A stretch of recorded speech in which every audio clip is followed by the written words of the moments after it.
بسم اللہ الرحمن الرحیم۔ السلام علیکم ناظرین، دین دنیا چینل میں آپ کو خوش آمدید کہتے ہیں۔ ناظرین، قرآن پاک اللہ تعالیٰ کا کلام ہے جس میں کسی قسم کی غلطی کی گنجائش نہیں۔ کچھ غیر مسلم یہ دعویٰ کرتے ہیں کہ یہ چیزیں حضرت محمد صلی اللہ علیہ وسلم نے خود اپنے ذہن کے مطابق لکھ لیں یا کہیں سے نقل کر کے بیان کر دی۔ ایسا بالکل نہیں ہے، کیونکہ اگر ایسا ہوتا تو آج کے دور کے حساب سے قرآن پاک کی لکھی آیات کی تصدیق نہ ہوتی، مگر پھر بھی چند غیر مسلم لوگ اس چیز کو لے کر اعتراض اٹھاتے ہیں، مگر مدلل جواب ملنے پر اپنا سا منہ لے کر رہ جاتے ہیں۔ ایسا ہی ایک شخص ڈاکٹر ذاکر نائک کے پاس بھی آیا۔ اس نے انہی کے لیکچرز میں سے کچھ جملے اپنے مطلب کے اٹھائے اور ایک سوال تیار کیا۔ اس نے کہا کہ آپ نے اپنی ویب سائٹ پر حضرت محمد صلی اللہ علیہ وسلم سے متعلق لکھا ہے، کیوں حضرت محمد صلی اللہ علیہ وسلم بائبل یا دوسرے صحیفوں سے کچھ نقل نہیں کر سکتے تھے؟ آپ نے لکھا کہ اس وقت بائبل کا کوئی عربی ترجمہ موجود نہیں تھا، مگر صحیح بخاری میں لکھا ہے کہ گوسپل کو عربی میں ٹرانسلیٹ کیا جا چکا تھا جو ورقہ نے کیا تھا۔ آپ نے کہا کہ حضرت محمد صلی اللہ علیہ وسلم پڑھ لکھ نہیں سکتے تھے، تو انہوں نے بائبل سے بھی کچھ نہیں پڑھا، مگر میں اس جواب سے مطمئن نہیں، کیونکہ ان کے لیے بائبل یا دوسرے صحیفوں سے کچھ عبارتیں نقل کرنے کے لیے پڑھا لکھا ہونا ضروری نہیں تھا۔ ان کو صرف یہ چیزیں سیکھنے کے لیے لوگوں کو سننے کی ضرورت تھی۔ انہوں نے لوگوں سے یہ قصے سنے اور ان کو اپنے الفاظ میں بیان کیا اور پھر ان کو خدا کی جانب سے وحی بتایا۔ In your website, you gave two reasons why Muhammad could not have copied from the Holy Bible or from the other pre-existing sources. So you gave answer that you claimed that there were no Arabic translations of the Bible during the time of Muhammad. But in Sahih al-Bukhari, volume number 6 and book number 60, number 478, it says that the gospel has already been translated into Arabic by Waraka. And also second thing is, you said Muhammad was illiterate and therefore couldn't have read books such as the Holy Bible.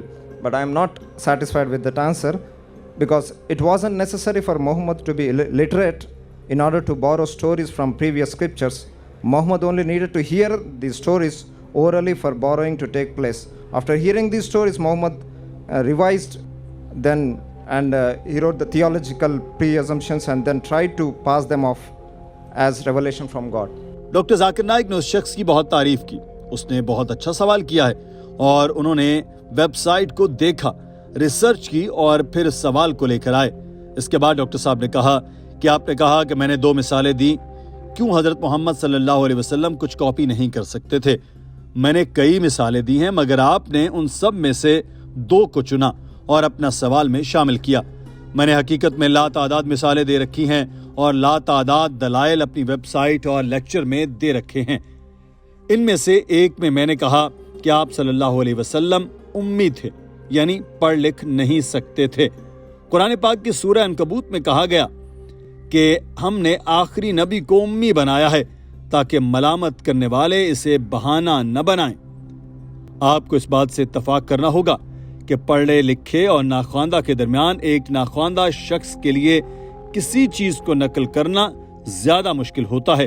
کیا ایسا ہے یا نہیں؟ مجمع میں موجود افراد نے جواب دیا کہ بالکل آپ ٹھیک کہہ رہے ہیں، ناخواندہ شخص کے لیے نقل کرنا زیادہ مشکل ہے۔ ڈاکٹر ذاکر نائک نے کہا کہ بے شک آپ اس بات سے اتفاق نہ کرتے ہوں، مگر صرف دلائل کی خاطر آپ کو ایک لمحے کے لیے متفق ہونا پڑے گا۔ اس شخص نے جواب دیا، جی یہ بات تو واقعی درست ہے۔ تو ڈاکٹر صاحب نے بتایا کہ ایک ایسے شخص کے لیے یہ چیز مشکل ہے کہ وہ نقل کرے جو پڑھ لکھ نہیں سکتا، کیونکہ صرف سن کر وہ کیا کر لے گا، کل کو اسے وہ واقعہ ہی بھول جائے گا۔ ایک خواندہ شخص پڑھ بھی سکتا ہے، لکھ بھی سکتا ہے۔ وہ کہیں سے کوئی چیز سن کر آئے تو اس کو گھر آ کر لکھ لے تو وہ محفوظ رہے گی۔ تو یہ وہ نکات ہیں جن کا میں ذکر کر رہا ہوں۔ یہ بہت سارے ہیں، مگر صرف ایک نقطہ نہیں، بہت سے نکات ہیں جو میں نے اس حوالے سے بتائے ہیں۔ You have to agree that between a literate and illiterate, it is more difficult for illiterate. You have to agree that. Do you agree or not? More difficult. More difficult. If a person who's literate, for him to copy is much more easier. He can hear also and read also. For a person who's illiterate, he can only hear. So at least you have to agree with me for sake of argument. It is difficult. Do you agree? Yes, good, mashallah. So these are points I'm mentioning many. This is not the only one point. Amongst the many points, this is one of them.